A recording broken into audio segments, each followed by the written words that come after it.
What's up, everyone, and welcome to this week's Cybersecurity Weekly, where we review the security events that happened in the last week. As always, I've broken the stories down in the timeline, and there's a list of the stories with time markers in the description below, so you can click on any of those time markers to jump around to any story you want. If you found my work valuable, of course, I ask you to hit the like button and share this episode with anyone you know who can benefit from this information. And if you have not already, please also consider subscribing to my channel. Oh, drat these computers. They're so naughty and so complex. I could pinch them. We start off today with phishing. The Microsoft Threat Intelligence Center has disrupted activity by SEABORGIUM, aka Cold River and TA446, a Russia-linked threat actor that is behind a persistent hacking campaign targeting people and organizations in NATO countries. SEABORGIUM has been active since at least 2017. Its campaigns involve persistent phishing and credential theft campaigns, leading to intrusions and data theft. The app primarily targets NATO countries, but experts also observed campaigns targeting the Baltics, Nordics, and Eastern Europe regions, including Ukraine. SEABORGIUM Group primarily focuses on operations on defense and intelligence consulting companies, non-governmental organizations or NGOs, and intergovernmental organizations or IGOs, think tanks, and higher education. The group also targets former intelligence officials, experts in Russian affairs, and Russian citizens abroad. SEABORGIUM's campaigns begin with a reconnaissance activity of target individuals with a focus on identifying their contacts on social networks or the sphere of influence. Based on some of the impersonation and targeting observed, we suspect that the threat actor uses social media platforms, personal directories, and general open source intelligence, or OSINT, to supplement their reconnaissance efforts, reads the post published by Microsoft. MSTIC, in partnership with LinkedIn, has observed fraudulent profiles attributed to SEABORGIUM being used sporadically for conducting reconnaissance of employees from specific organizations of interest.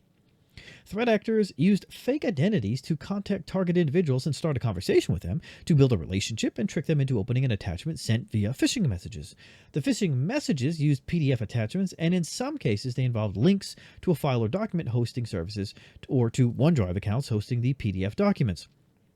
Upon opening the PDF file, it'll display a message stating that the document could not be viewed and that they should click on a button to try again.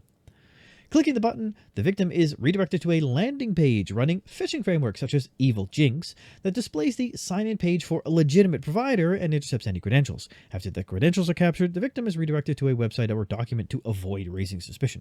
Once the attackers have the access or the credentials for the targeted email account, they exfiltrate intelligence data, emails and attachments, or they set up forwarding rules from victim inboxes to actor-controlled dead drop accounts. In several cases, SEABORGIUM has been observed using their impersonation accounts to facilitate dialogue with specific people of interest. Microsoft confirmed it has taken action to disrupt SEABORGIUM's operations by disabling accounts used for surveillance, phishing, and email collection. The IT giant also shared indicators of compromise for this threat actor, which includes a list of more than 60 domains used by the app in its phishing campaigns. The complete list of domains can be found in Microsoft's advisory, as well as safeguards that network defenders can use to prevent similar attacks. We now move to patches.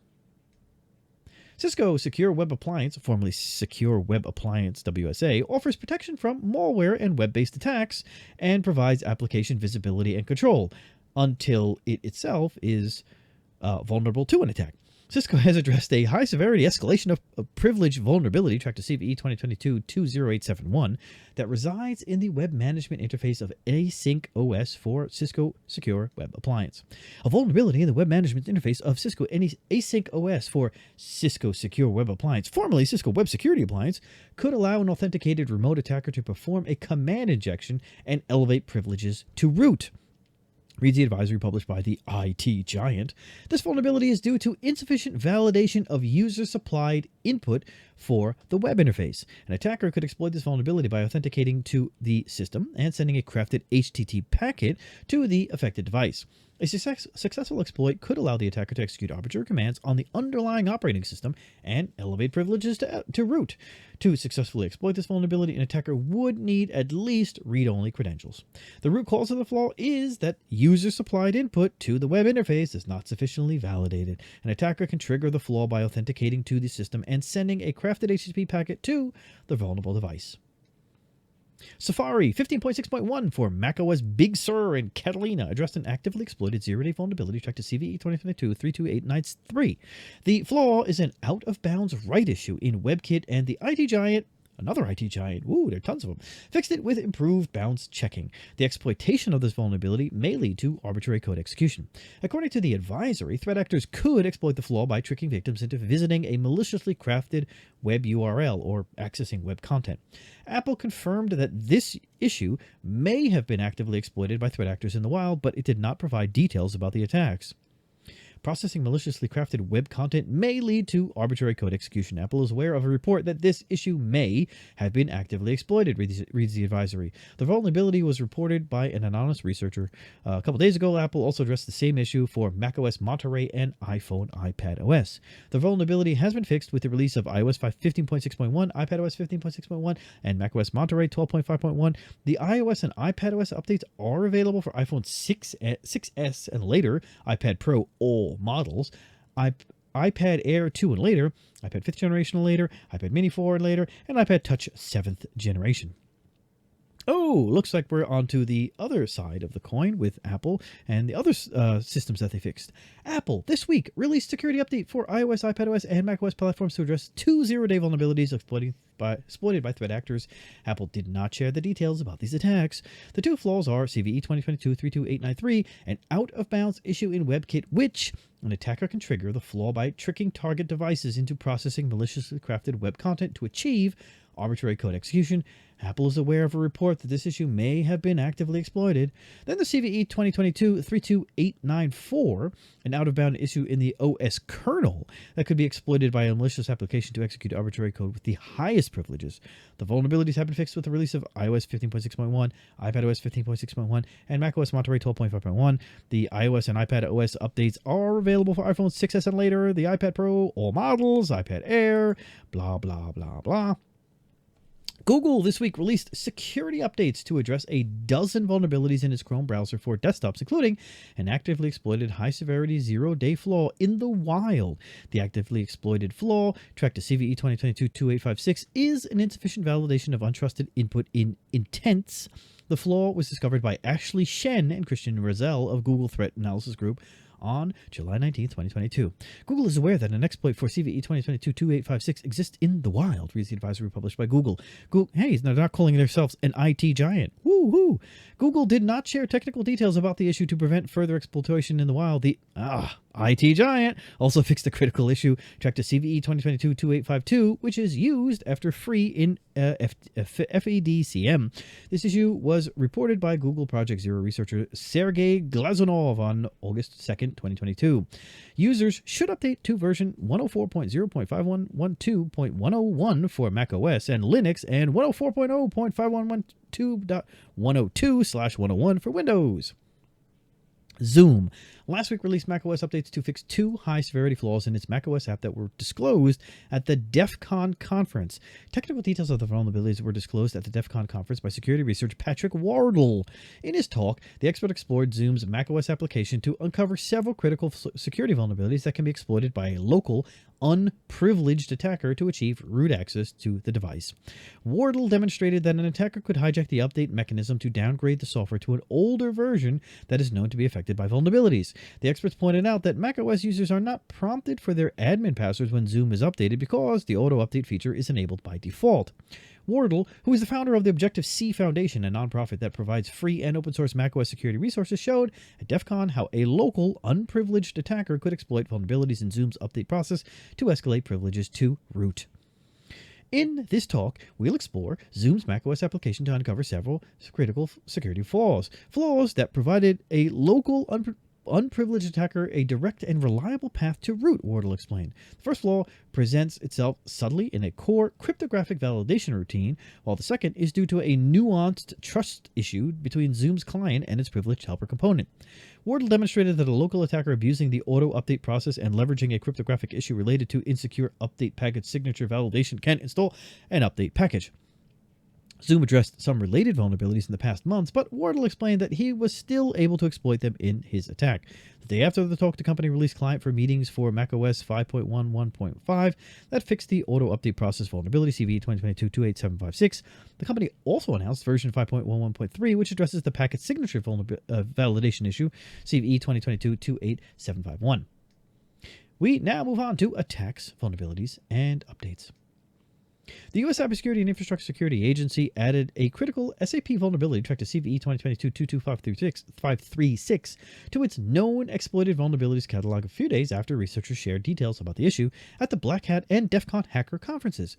Internet Communication Manager Advanced Desync is a memory pipes desynchronization vulnerability tracked to CVE 2022-22536. The issue was disclosed in February 2022, and unauthenticated remote attacker could exploit this issue by sending a simple HTTP request to a vulnerable instance and take it over. The flaw received a CVS's version 3 score of 10.0 out of 10. The U.S. agency warned that this issue could expose organizations to a broad range of attacks, including data theft, financial fraud risks, disruption of mission-critical business processes, ransomware attacks, and a halt of all operations. In February, security researchers from ONAPSIS, in coordination with SAP, published a threat report that provides critical details about 3 critical vulnerabilities, CVE 2022-22536, CVE 2022-22532, and CVE 2022-22533, that affected Internet Communication Manager, which is a core component of SAP business applications. The ICMAD vulnerabilities are particularly critical because the issues exist by default in the SAP Internet Communication Manager. The ICM is one of the most important components of an SAP NetWeaver application server. It is present in most SAP products and is a critical part of the overall SAP technology stack, connecting SAP applications with the Internet, reads the threat report. According to Binding Operation Directive 220-01, reducing the significant risk of known exploited vulnerabilities, FCEV agencies have to address the identified vulnerabilities by the due date to protect their networks against attacks exploiting the flaws in the catalog.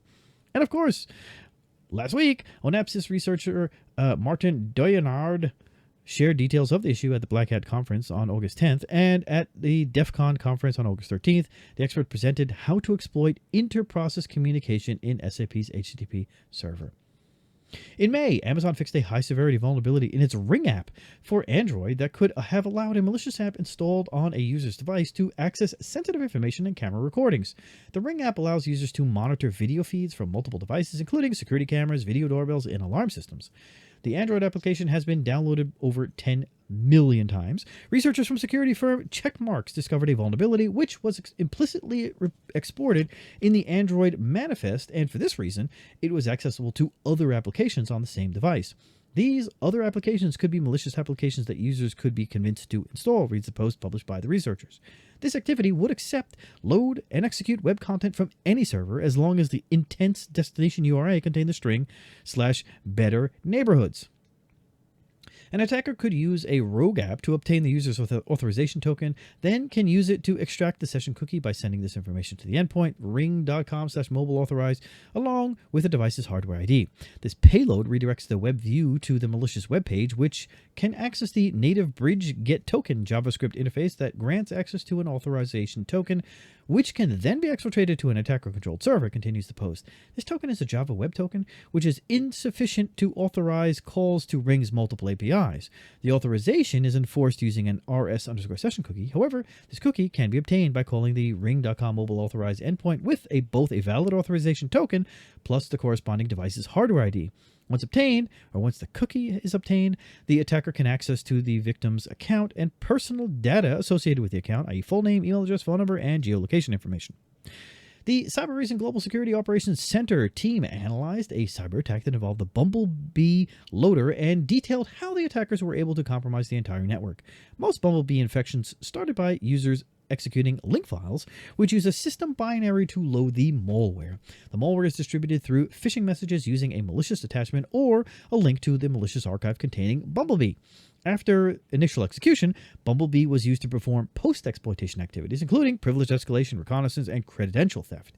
Threat actors conduct intensive reconnaissance activities and redirect the output of executed commands to files for exfiltration.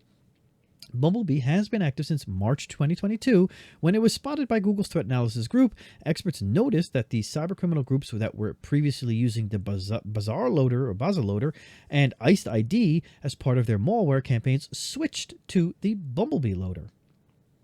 Cyberecent GSOC has observed threat actors transitioning from Bazaar Loader, TrickBot, and Iced ID to Bumblebee, which seems to be in active development and generally the loader of choice for many threat actors, reads the analysis published by Cyberecent. Bumblebee operators use the Cobalt Strike framework throughout the attack. The threat actors use the obtained credentials to access Active Directory and make a copy of ntd s.dit containing data for the entire Active Directory. Lastly, a domain administrator account is used to move laterally, create local user accounts, and exfiltrate data using rclone software. In the attack analyzed by Cyberecent, threat actors used stolen credentials of a highly privileged user to gain access to the Active Directory and compromise the target network. The experts noticed that the time it took between initial access and Active Directory compromise was less than 2 days. GSOC experts warned that attacks involving Bumblebee must be treated as critical. The attack chain they analyzed allows threat actors to deliver their ransomware in the compromised networks. Google announced to have blocked the largest ever HTTPS DDoS attack to hit one of its Cloud Armor customers. The IT giant revealed that the attack reached 46 million requests per second. The attack took place on June 1st at 9:45 a.m. It started with more than 10,000 requests per second and targeted a customer's HTTPS load balancer. 8 minutes later, the attack grew to 100,000 requests per second, and 2 minutes later reached 46 million requests per second. The DDoS attack lasted 69 minutes. The company pointed out that the volume of requests per second is at least 76% more than the previous record, which was blocked by Cloudflare in June and now reached 26 million requests per second. This is the largest Layer 7 DDoS reported to date, at least 76% larger than the previously reported record. To give a sense of the scale of the attack, that is like receiving all the daily requests to Wikipedia, one of the top 10 trafficked websites in the world, in just 10 seconds, reported Google. The experts reported that the attack originated from 5,256 source IPs from 132 countries. The top 4 countries contributed approximately 31% of the total attack traffic. Approximately 22%, 1,169 of the source IPs, corresponded to Tor exit nodes, but experts pointed out that the request volume coming from those nodes represented just 3% of the attack traffic. While we believe Tor participation in the attack was incidental due to the nature of the vulnerable services, even at 3% of the peak, greater than 1.3 million requests per second, our analysis shows that Tor exit nodes can send a significant amount of traffic, of unwelcome traffic, to web applications and services, continues the report. The geographic distribution and types of unsecured services that were involved in the attack suggest it was launched by a Meris botnet. ESET researchers continue to monitor a cyber espionage campaign tracked as Operation Interception that has been active since at least June 2020. The campaign targets employees working in aerospace and military sectors and leverages decoy job offer documents. ESET published a series of tweets detailing the recent attacks. The experts spotted a signed Mac executable disguised as a job description for Coinbase. The malicious code was uploaded to VirusTotal from Brazil on August 11, 2022. Malware is compiled for both Intel and Apple Silicon. It drops 3 files, a decoy PDF document, a bundle, and a downloader. The discovery is similar to other attacks detected by ESET researchers in May. The bundle employed in the attack is signed July 21st using a certificate issued in February 2022 to a developer named Shanky Noria and team identifier 264HFWQH63, whatever. The application is not notarized, and Apple has revoked the certificate on August 12th. The ÄPIC Leak CV 2022-21233 is the first architecturally CPU bug that could lead to the disclosure of sensitive data in Impact's most 10th, 11th, and 12th generation Intel CPUs. ÄPIC Leak works on the newest Intel chips based on Ice Lake, Alder Lake, and Ice Lake SP, and does not rely on hyperthreading enabled. A potential security vulnerability in some Intel processors may allow information disclosure.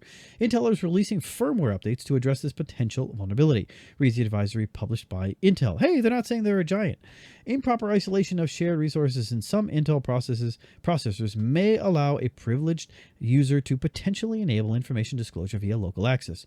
The discovery of the flaw is the result of research conducted by boffins from the Sapienza University of Rome, the Graz University of Technology, Amazon Web Services, and the CISA Helmholtz Center for Information Security. Unlike Meltdown and Spectre, ÆPIC Leak is an architectural bug, which means that the sensitive data are disclosed without relying on side-channel attacks. ÆPIC Leak is like an uninitialized memory read in the CPU itself, reads the description published by the researchers.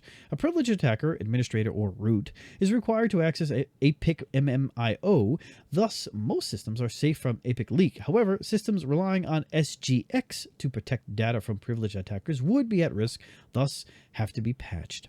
The experts tested the ＡPIC Leak issue with 100 different random keys and tried to leak the AES keys with a single run of the attack. The results are that full key recovery takes an average 1.35 seconds with a success rate of 94%.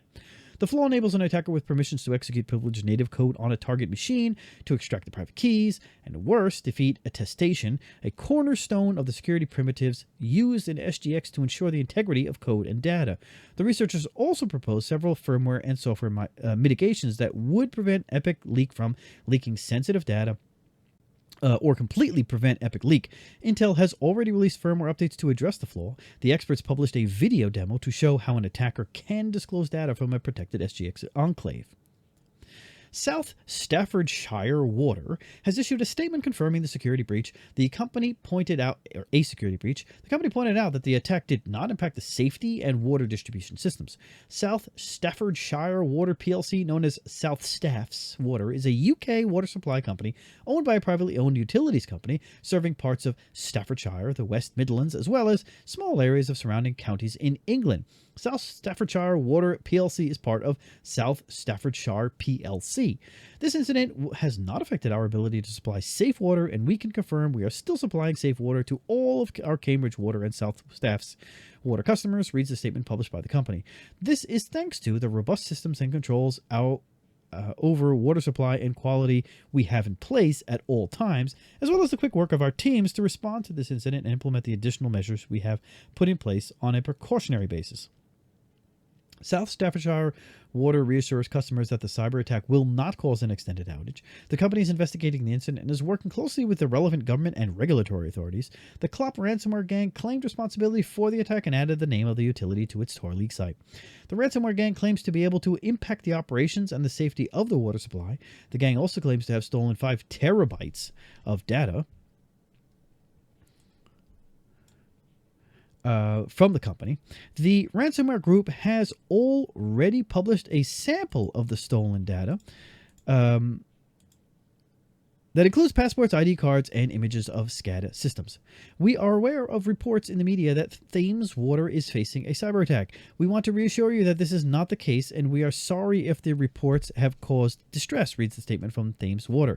As providers of an essential service, we take the security of our networks and systems very seriously and are focused on protecting them so that we can continue to provide you with the services and support you need from us.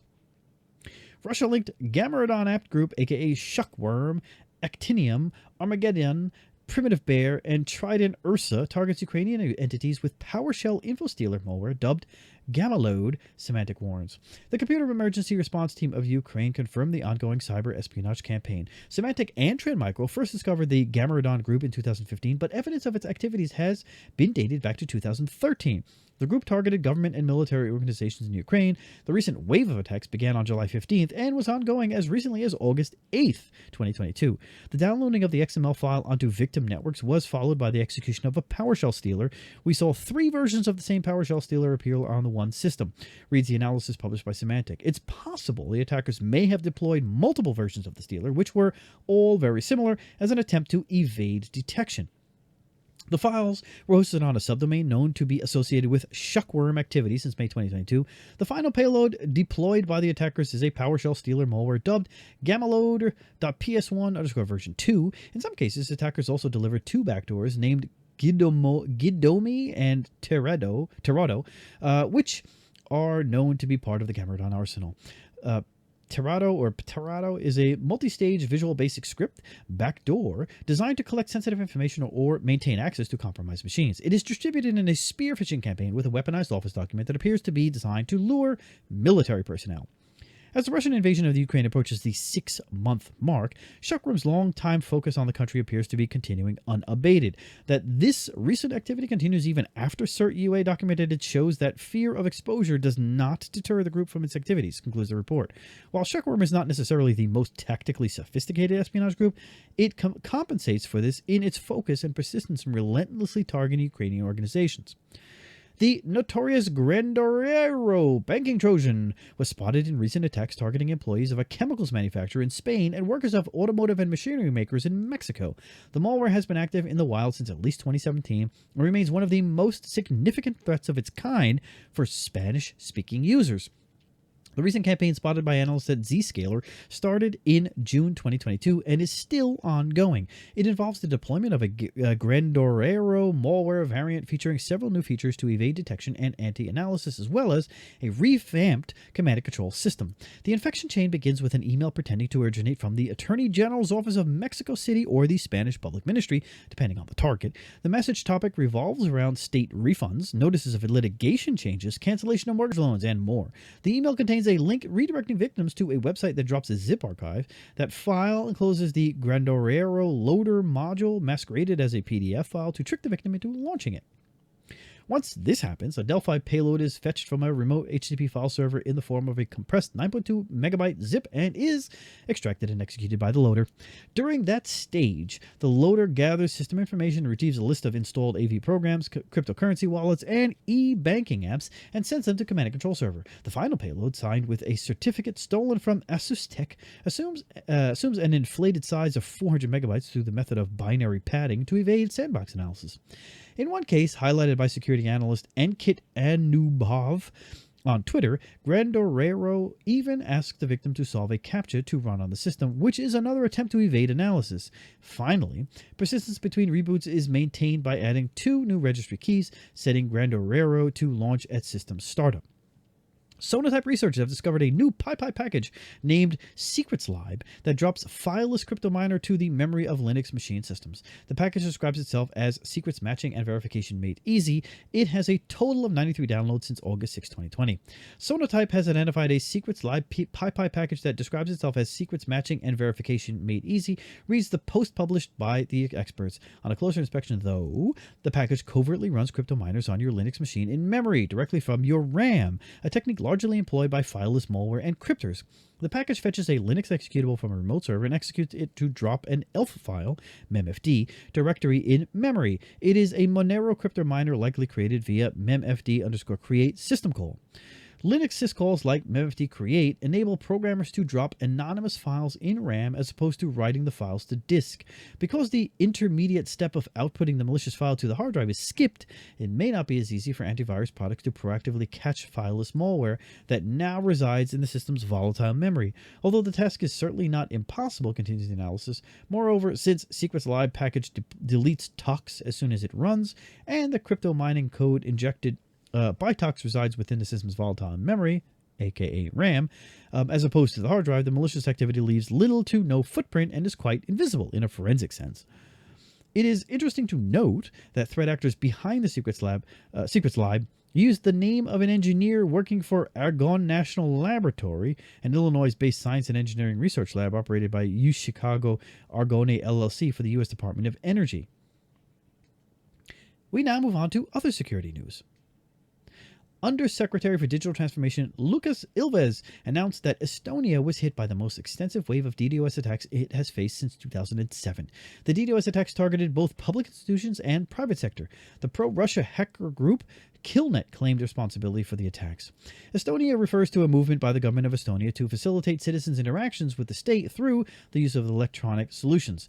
E-services created under this initiative include iVoting, e-tax board, e-business, e-banking, e-ticket, e-school, university via internet, the e-governance academy, as well as the release of several mobile applications.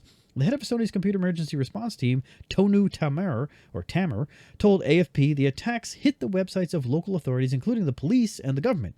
The attackers also hit a logistics firm. The Killnet group declared to have hit Estonia as a retaliation for the Baltic states' removal of Soviet-era World War II memorial this week. The Baltic state had decided to take down the Soviet T-34 tank from a pedestal in Narva, a border city with a large Russian-speaking minority, and transfer it to the Estonian War Museum. Reported the AFP agency, the government had accused Russia of using such monuments to stir up tensions. BlackByte ransomware version 2.0 appeared in the threat landscape after a short break. The latest version has a new data leak site. It is interesting to note that the group introduced some novelties in the extortion strategy. The gang allows victims to pay $5,000 to postpone the leaking of their data by 24 hours, download the data for $200,000, or destroy all the data by paying a $300,000 ransom. The prices are not fixed and could vary depending on the importance of the victim. Researchers from the threat intelligence firm Kella noticed that the new BlackByte's leak site lack of wallet addresses. This means that victims cannot pay the ransom. In February, the U.S. Federal Bureau of Investigation revealed that the BlackByte ransomware gang has breached at least 3 organizations from U.S. critical infrastructure sectors. In 2021, a flaw in the operation was found that allowed a free BlackByte decryptor to be created. Unfortunately, after the weakness was reported, the threat actors fixed the flaw. The PLC exploit code for a critical stack-based buffer overflow issue, tracked to CVE 2022-27255, CVS's score of 9.8, affecting network devices using Realtek's RTL819X system on a chip, was released online. The issue resides in the Realtek's SDK for the open-source ECOS operating system. It was discovered by researchers from cybersecurity firm Faraday Security. The experts Octavio Gianetiempo, Octavio Galland, Emilio Cota, Javier Aguinaga disclosed technical details of the flaw at the DEF CON hacker conference last week. A remote attacker can exploit the flaw to execute arbitrary code without authentication by sending to the vulnerable devices specially crafted SIP packets with malicious SDP data. The issue is very dangerous because the exploitation doesn't require user interaction. The POC code developed by the experts works against Nebula 300 plus routers. This repository contains the materials for the talk exploring the hidden attack surface of OEM IoT devices, pawning thousands of routers with a vulnerability in Realtek's SDK for ECOS OS, which was presented at DEF CON 30, reads the description provided with the exploit code on GitHub. The repo includes analysis, automated firmware analysis to detect the presence of CVE 2022-27255, exploits next, POC and exploit code. The POC should work on every affected router, however the exploit code is specific to the next Nebula 300 plus router. Ghidra scripts, vulnerable function call, searching script, and CVE 2022-27255 detection script. DEF CON, slide deck, and POC video. The rule looks for invite messages that contain the string M equals audio. It triggers if there are more than 128 bytes following the string. 128 bytes is the size of the buffer allocated by the Realtek SDK, and if none of those bytes is a carriage return, the rule may even work sufficiently well without the last content match. Let me know if you see any errors or improvements, wrote the expert. Slides of the DEF CON presentation along with exploits and a detection script for CVE 2022-27255 are again available in the Git repository. Recorded Future researchers attributed a long-running mass credential theft campaign to a Chinese nation-state actor tracked as Red Alpha. The campaign targeted global humanitarian think tanks and government organizations. Experts believe Red Alpha is a group of contractors conducting cyber espionage activity on behalf of China. Recorded Future identified a link between Red Alpha and a Chinese information security company whose name appears in the registration of multiple Red Alpha domains. The company, called Nanjing Qinglan Information Technology Limited, is now known as Jiangsu Simmer Information Security Technology Co. Limited. In this activity, Red Alpha very likely sought to gain access to email accounts and other online communications of targeted individuals and organizations, reads the report published by Recorded Future. Red Alpha's humanitarian and human rights linked targeting and spoofing of organizations such as Amnesty International and FIDH is particularly concerning given the CCP's reported human rights abuses in relation to Uyghurs, Tibetans, and other ethnic and religious minority groups in China. Since 2019, Red Alpha registered and weaponized hundreds of domains that were spoofing organizations such as the International Federation of Human Rights, or FIDH, Amnesty International, the Mercator Institute for China Studies, Radio Free Asia, the American Institute in Taiwan, and other global government think tank and humanitarian organizations. Experts also noticed that the attackers used domains spoofing major email and storage service providers like Yahoo, 135 TypeSquat domains, Google, 91 TypeSquat domains, and Microsoft, 70 TypeSquat domains. The domains, some cases, in some cases were hosting fake login pages for popular email providers such as Outlook and Zimbra. The attackers sent out phishing messages leading victims to phishing pages posing as legitimate email login portals. Experts believe attackers target individuals affiliated with the above organizations rather than imitating these organizations to target other third parties. The attack vector is phishing emails containing PDF files that embed malicious links that point to the phishing login pages. Red Alpha's activity has expanded over the past several years to include credential phishing campaigns spoofing ministries of foreign affairs in multiple countries, continues the report. We observed phishing pages imitating webmail login portals for Taiwan and Portugal's MOFAs, as well as multiple domains spoofing Brazil and Vietnam's MOFAs. Based on these findings and wider activity examined, it is very likely that Red Alpha operators are located within the PRC. Chinese intelligence services' use of private contractors is also an established trend, with groups such as APT3, APT10, Red Bravo, aka APT31, and APT40 all identified as contractors working for China's Ministry of State Security, concludes the report. In the case of Red Alpha, the group's targeting closely aligns with the strategic interests of the Chinese government, such as the observed emphasis on China-focused think tanks, civil society organizations, and Taiwanese government and political entities. Recently, researchers from Threat Fabric discovered a previously undetected Android dropper dubbed Bug Drop, which is under active development and was designed to bypass security features that will be implemented in the next release of Google OS. The experts noticed something unusual in the latest sample of the malware family, Xenomorph. It was an improved version of the threat that included RET capabilities by using runtime modules. The runtime modules allow the malware to perform gestures, touches, and other operations. The new version of Xenomorph was dropped by the Bug Drop malware, which is able to defeat security measures that Google will introduce to prevent malware requesting accessibility services privileges from victims.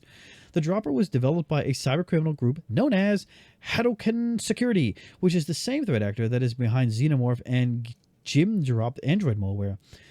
Upon launching the application, it will request the accessibility services access to the user to perform gestures and touches on behalf of the victim. Once granted, while showing a loading screen, the dropper initiates a connection with its onion.ws command and control server, which relies on the Tor protocol, obtaining back its configuration and the URL of the payload and the download to install. Reads the analysis of the experts. Throughout the course of our investigation, this URL changed from being one of the samples in the open folder to an external URL, again referring to QR code scanners functionalities, which used an endpoint very similar to what was used by Gym-drop samples that we observed in the wild in the last few months. The presence of instructions in the dropper code to send error messages back to the command and control server suggests it is still under development. The experts noticed that starting with Android 13, Google is blocking accessibility API access to apps installed from outside of the official App Store. However, BugDrop attempts to bypass the security measure by deploying malicious payloads via a session-based install process. Communication company Twilio provides Signal with phone number verification services, and recently a security breach it has suffered had also impacted some users of the popular instant messaging app. Twilio hackers could have attempted to re-register the number of Signal users to another device, or learned that their number was registered to Signal. For about 1,900 users, an attacker could have attempted to re-register their number to another device or learn that their number was registered to Signal. This attack has since been shut down by Twilio. 1,900 users is a very small percentage of Signal's total users, meaning that most were not affected, reads the advisory published by Signal. The company said that all users can rest assured that their message history, contact lists, profile information, whom they'd blocked, and other personal data remain private and secure and were not affected. The Signal PIN was not exposed as part of this security breach. The company is notifying the 1,900 impacted users and is prompting them to re-register Signal on their devices. Users that have received an SMS message from Signal with a link to a support article have to follow these steps. Open Signal on your phone and register your Signal account again if the app prompts you to do so. To best protect your account, it's strongly recommended that you enable registration lock in the app settings. This feature was created to protect users against threats like the Twilio attack. The attackers gained access to Twilio's customer support console via phishing. Phone numbers of approximately 1,900 users were potentially revealed as being registered to a Signal account. The SMS verification code used to register with Signal was also revealed. The experts added that the attacker explicitly searched for 3 numbers, and Signal received a report from one of those 3 users that their account was re-registered. Virtual network computing is a graphical desktop sharing system that leverages the remote frame buffer protocol to control another machine remotely. It transmits the keyboard and mouse input from one computer to another, relaying the graphical screen updates over a network. So it's like remote desktop. Researchers from Cyber looked for VNC exposed over the internet and discovered over 8,000 VNC instances with authentication disabled, most of them in China, Sweden, and the United States. Cyber observed a surge in attacks on the default port for VNC, port 5900. Most of them originated from the Netherlands, Russia, and Ukraine. Exposing VNCs to the internet increases the likelihood of a cyber attack. Threat actors could use the access through VNC to carry out a broad range of malicious activities, such as deploying ransomware, malware, or spying on the victims. The researchers discovered multiple human-machine interface systems, supervisory control and data acquisition systems, workstations, etc., connected via VNC and exposed over the internet. Cyber also reported that threat actors are selling access to systems exposed on the internet via VNC or cybercrime forums. The experts pointed out that even if the count of exposed VNCs is low compared to previous years, some of the exposed VNCs belong to various organizations in critical infrastructure sector, such as water treatment plants, manufacturing plants, research facilities, and etc. Remotely accessing the IT/OT infrastructure assets is pretty handy and has been widely adopted due to the COVID-19 pandemic and work-from-home policies. However, if organizations do not have the appropriate safety measures and security checks in place, this situation can lead to severe monetary loss for an organization. Leaving VNCs exposed over the internet without any authentication makes it fairly easy for intruders to penetrate the victim's network and create havoc, Cyber concludes. Attackers might also try to exploit the VNC service by using various vulnerabilities and techniques allowing them to connect with the exposed assets. The SOVA Android banking Trojan was improved. It has a new ransomware feature that decrypts files on Android devices, Cleafy's researchers report. The malware has been active since 2021 and evolves over time. The latest version of the SOVA Trojan 5.0 targets over 200 banking and cryptocurrency exchange apps. The authors also enhanced its evasion capabilities. In March 2022, SOVA authors released version 3.0, which was able to capture two-factor authentication codes and cookies. It also implemented new injections to target applications from multiple banks. Version 4, which was released in July, unlike previous versions, includes several new codes. The most interesting capability is the VNC, or Virtual Network Computing, which we just talked about in the last article, or a couple articles ago. In SOVA version 4, the author has further improved and refactored the cookie stealer mechanism. Another interesting feature updated in SOVA version 4 is the protection module, which was designed to protect the malware from the victim's actions, such as the manual uninstall of the malicious code. Are we talking about version 4 or are we talking about version 5? We'll find out. If the user tries to uninstall the malware from the settings or pressing the icon, SOVA is able to intercept these actions and prevent them from abusing the accessibility service by returning to the home screen and showing a pop-up displaying this app is secured. The SOVA version 4, again version 4, and the very first paragraph was version 5, now we're version 4. So let's go with 4.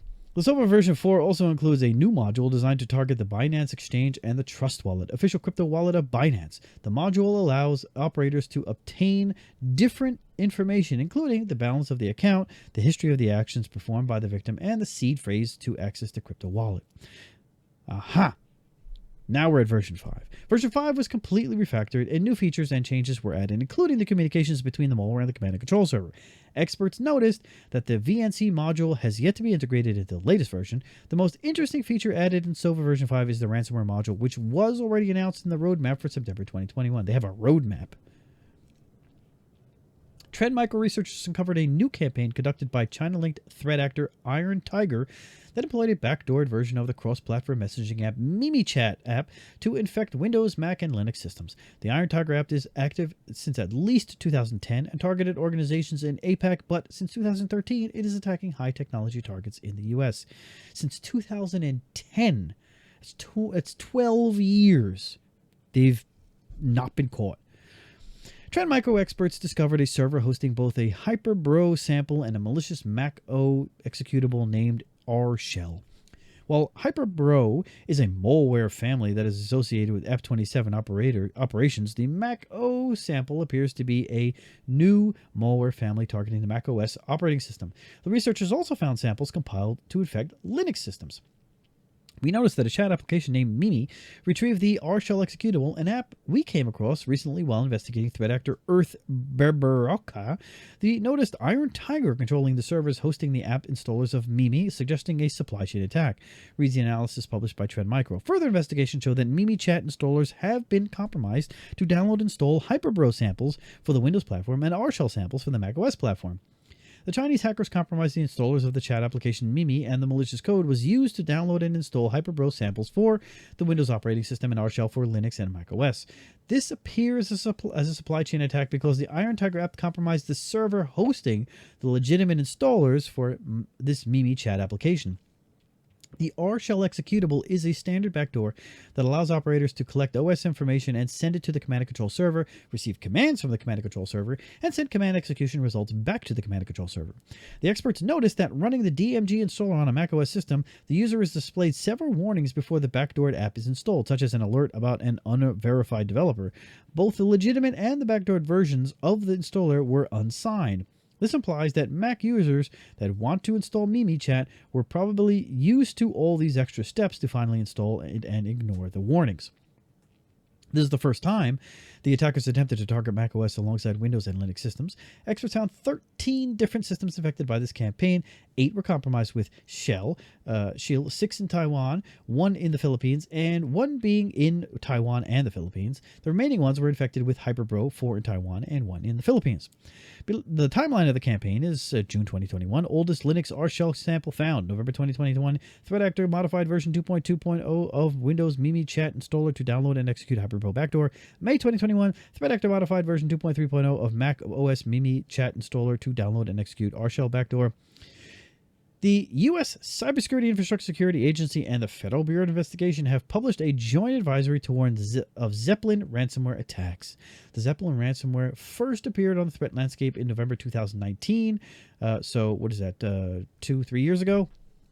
When experts from almost 3 years ago, from experts from BlackBerry Cylance found a new variant of the Vega RAS, or ransomware as a service, dubbed Zeppelin. The ransomware was involved in attacks aimed at technology and healthcare, defense contractors, educational institutions, manufacturers, companies across Europe, the United States, Canada. At the time of this discovery, Zeppelin was distributed through watering hole attacks in which the PowerShell payloads were hosted on the Pastebin website. Before deploying the Zeppelin ransomware, threat actors spend a couple of weeks mapping or enumerating the victim network to determine where data of interest is stored.